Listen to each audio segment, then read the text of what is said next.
Transport ये subject जो है ये कॉन्करेंट लिस्ट में आता है। जिन विषयों पर कानून बनाने का अधिकार राज्य को होता है वो स्टेट लिस्ट होती है, जिसमें भारत सरकार को होता है वो सेंट्रल लिस्ट होती है, और जिस पर दोनों को होता है वो कॉन्करेंट लिस्ट होती है। तो आज हमने राज्य के मंत्रियों को बुलाया था।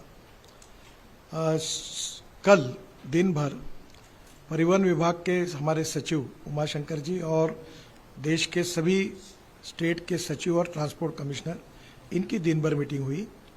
और आज हमने 7 जनवरी में 27 राज्यों के मंत्री आए थे, परिवहन मंत्री, उनके उपस्थिति में 17 विषयों पर चर्चा की है।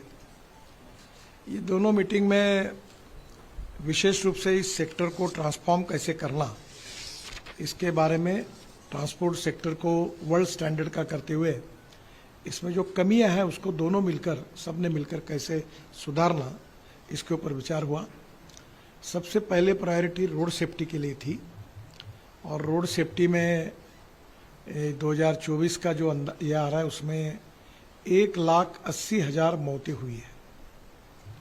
30,000 लोगों की मौतें जो है वो हेलमेट न पहनने के कारण हुई है। दूसरी गंभीर बात यह है कि 18 से 34 वयोगट में 66% मौतें हुई है। हमारी स्कूल और कॉलेज के सामने एग्जिट एंट्री पॉइंट में उसकी ठीक व्यवस्था न होने के कारण 10,000 बच्चों की मौतें हुई है।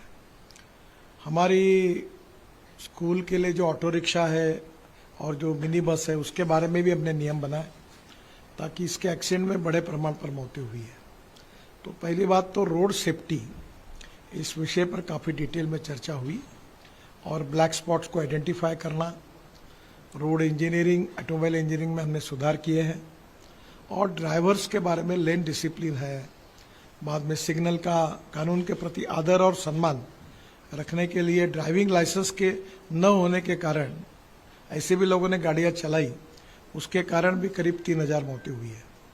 तो ये सब आइडेंटिफाई करके रीज़न पे चर्चा हुई, और आगे सबने मिलकर ये निर्धार तय किया है कि हम इसको कम करने की कोशिश करेंगे। दूसरा इम्पोर्टेंट एजेंडा था वो ड्राइविंग ट्रेनिंग सेंटर का था। हमारे देश में 22 लाख ड्राइवर्स की कमी है, और उसके ऊपर भी आज हमने एक नई पॉलिसी बनाई है, और वो पॉलिसी जो है इस किताब में जो आपको देंगे, तो ये भी चर्चा उसमें हुई। बाद में जब एक्सीडेंट होता है तो हमने एक नई स्कीम शुरू की है, कैशलेस ट्रीटमेंट।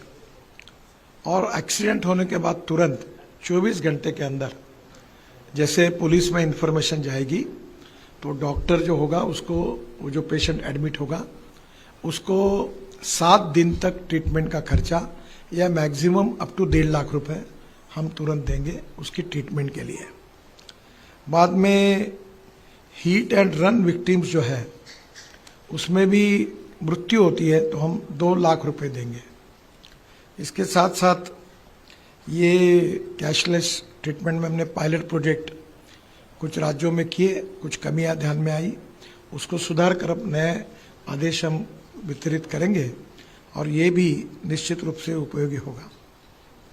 IIT मद्रास ने एक अच्छा ऐप तैयार किया है जिसमें ट्रांसपोर्ट सेक्टर को एक प्रकार जो अनेक रिफॉर्म है वो सब उसमें आए हैं, तो उसको भी लॉन्च किया गया। हम सर्कुलेशन इकोनॉमी को प्रधानमंत्री जी ने बहुत प्राधान्य दिया है, और इसलिए स्क्रैपिंग पॉलिसी, इसके बारे में डिटेल चर्चा हुई। अभी जो गाड़ी लेते समय जो रजिस्ट्रेशन फी होती है उसमें अगर आपके पास स्क्रैपिंग सर्टिफिकेट होगा तो नई गाड़ी खरीदते समय आपको 50% यानी 50,000 रुपये की सहूलियत देने की योजना है। उसके साथ साथ जो मैन्युफैक्चरर है उन्होंने 1.5 से 3% तक कॉस्ट में अगर सर्टिफिकेट हो तो वो भी सहूलत देंगे। अब नई गाड़ी खरीदते समय पुरानी गाड़ी को स्क्रैपिंग करने के बाद उसके सब फायदे जो है अब मिल रहे हैं, और जिसके कारण देश में बड़े प्रमाण पर ये स्क्रैपिंग सेंटर शुरू हुए हैं। अभी ये संख्या हमारी अपेक्षा से कम है, करीब 78 to 82 वहाँ भी चालू हुए हैं, पर कम से कम 1,500 सेंटर्स खुले। और जो भारत सरकार की योजना है कि राज्य सरकार अगर अपनी गाड़ियाँ, बसेस, ट्रक स्क्रैपिंग करती है तो उनको कुछ मदद भी दी जाती है, उसके ऊपर भी चर्चा हुई। और ये भी आज मीटिंग की प्रमुख विशेषता थी। स्क्रैपिंग के कारण हमारी ऑटोमोबाइल इंडस्ट्री बहुत आगे जाएगी, क्योंकि aluminium, copper, rubber, steel and plastic इसका रिसाइकलिंग होता है। और अभी कुछ स्पेसिफिक पार्ट ऐसे हैं, अभी मारुति का स्क्रैपिंग सेंटर है सुजुकी का, उसके पार्ट जापान में एक्सपोर्ट हो रहे हैं, और टायर जो है उसको भी पाउडर अब बिटुमेन में डाल रहे हैं। तो ये एक सर्कुलेशन इकोनॉमी बनेगी। तो इसमें स्क्रैपिंग पॉलिसी के कारण देश में नए रोजगार निर्माण होंगे। भारत सरकार और राज्य सरकार का मिलकर 18,000 करोड़ का जीएसटी बढ़ेगा, और इसके साथ हमारा एक्सपोर्ट बढ़ेगा। हमारी ऑटोमोबाइल इंडस्ट्री पहले 7वें नंबर पे थी, अभी 4 महीने पहले हमारी इंडस्ट्री ये 4थे नंबर से 3रे नंबर पर आई है। हमने जापान को पीछे डाला है। हमारी इंडस्ट्री का एक समय साइज जब 14 में हमारी सरकार आई तब 7 लाख करोड़ का था। अभी हमारे ऑटोमोबाइल इंडस्ट्री का साइज 22 लाख करोड़ का है। अमेरिका नंबर 1 पर है, उनका 78 लाख करोड़ है। चाइना नंबर 2 पर है, उनका 47 लाख करोड़ है, और भारत 22 लाख करोड़ है। अभी इसके सबके कारण हम लोग जिस प्रकार से स्क्रैपिंग पॉलिसी, ऑटोमोबाइल को प्रोत्साहन मिला है, अल्टरनेटिव और बायोफ्यूल में हम वर्ल्ड में लीड कर रहे हैं। CNG, LNG, ethanol, methanol, hydrogen, green fuel और अल्टरनेटिव फ्यूल, इलेक्ट्रिक, हाइड्रोजन, तो उन सब की चर्चा भी इस मीटिंग में हुई। ये जो हमने ड्राइविंग सेंटर के साथ फिटनेस सेंटर जोड़ दिए है, उसके ऊपर हमारा अनुदान भी है, तो उसके कारण ये भी काफ़ी बड़े प्रमाण पर आएगी। हमारी एक बहुत अच्छी स्कीम यशस्वी हुई है, भारत एनकैप। अब इसकी स्टैंडर्ड होते हैं, स्टार रेटिंग, और हमारे यहाँ पहले बहुत सी हमारे यहाँ की कुछ गाड़ियाँ थी वो स्टार रेटिंग में फेल हो गई और वर्ल्ड में वो भेजी गई थी। अब धीरे धीरे हमारे यहाँ के सब कार मैन्युफैक्चरर स्टार रेटिंग पे अपनी गाड़ियाँ भेज रहे, जिसके कारण क्वालिटी में बहुत सुधार हुआ है।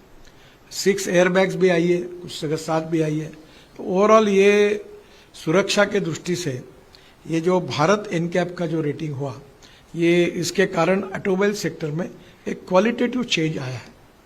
आज हमने एक बात का निर्णय किया कि हमारे ई रिक्शा 2014 में हमने लाए थे, और ये रिक्शा की विशेषता ये थी कि 2 करोड़ लोग आदमी को खींचने का काम करता था, और विशेष रूप से कुछ जगह पे आदमी को कंधे पे जू रखकर फिर खींचता था।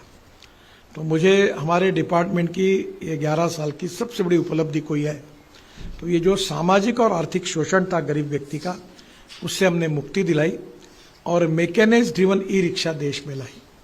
अब ई रिक्शा के बाद ई कार्ट भी आई, कोई बोरा 1 क्विंटल का पीठ पर नहीं रखता, तो वो भी ई कार्ट में आया।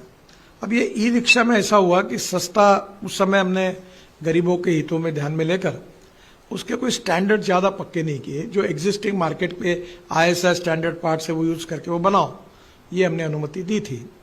पर अभी आज हमने ये आज तय किया कि जैसे हमने भारत एनकैप ये 4 व्हीलर के लिए और बाकी के लिए जो स्टैंडर्ड्स विशेष रूप से तय किए हैं, तो ई रिक्शा के लिए भी हम लोग ये करेंगे कि इसकी कीमत ना बढ़े पर इसकी क्वालिटी अच्छी हो, और ये 2-2 साल में खराब हो जाती है, गरीब लोग फंस जाते हैं।